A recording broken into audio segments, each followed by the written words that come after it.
Have a very good afternoon to all of you. So today we are going to talk about the continuation of the last class, okay? Pharyngeal arch 2. So yesterday we talked about pharyngeal arch 1, what are the nerves, arteries, ligaments, cartilage associated with it.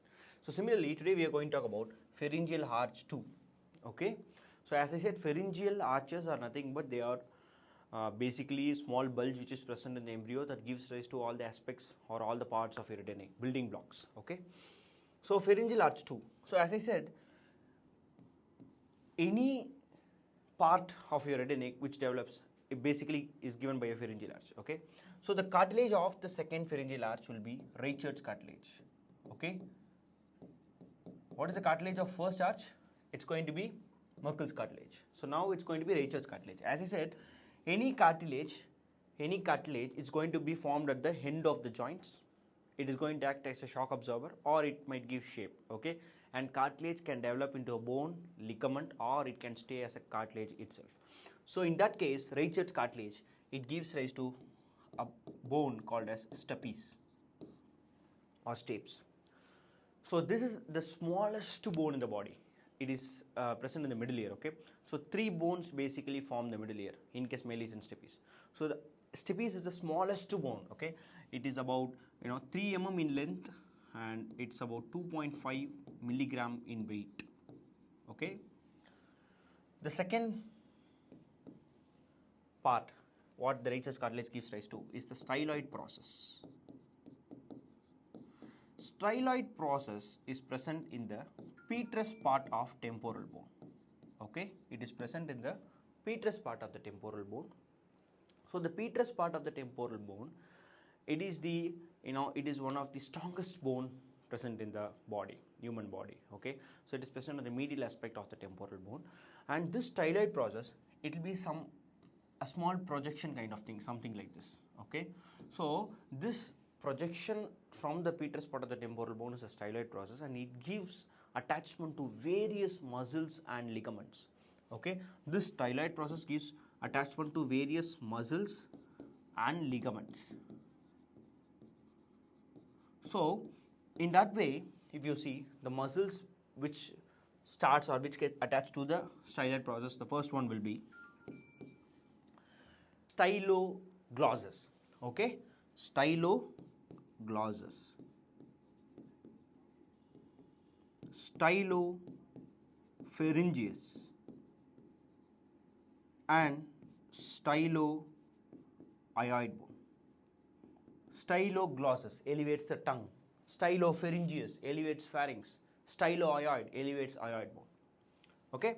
Ligaments, stylohyoid ligament, it gets attached to the lesser ornue of hyoid bone, okay?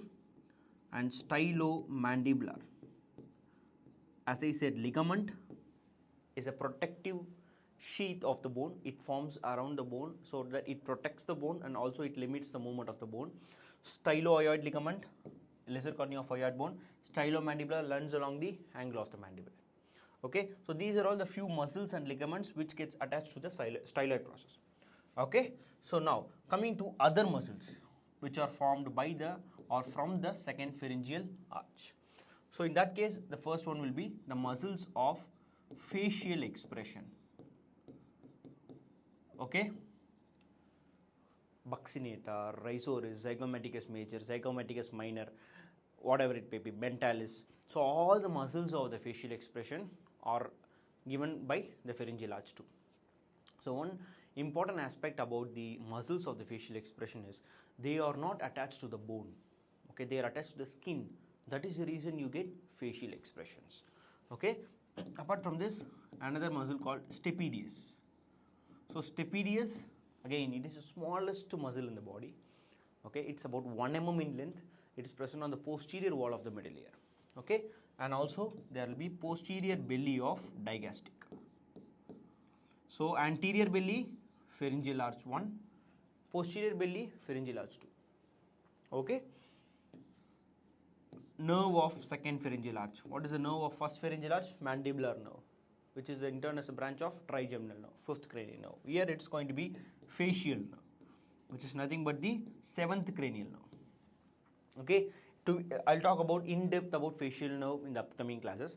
But as of now, know that facial nerve is a nerve of second pharyngeal arch, and facial nerve, especially if you see the branchiomotor branch, gives rise to, it supplies all the muscles of the facial expression, and also the parasympathetic branch, that is via the chorda tympani and greater petrosal nerve, they supply the anterior two-third of the tongue. Okay, artery, if you see stapedial artery, the artery, they most commonly they regress, and it's very transient. So more commonly the arteries are not associated with the second pharyngeal arch. And the most important clinical aspect is there can be complete facial paralysis, congenital facial paralysis, any defect in the formation of second pharyngeal arch, or if the pharyngeal cleft persists, it can lead to formation of branchial cyst. Okay, so this is about second pharyngeal arch. So in next classes we'll talk about the other pharyngeal arches. Thank you so much for watching the video. Have a great day.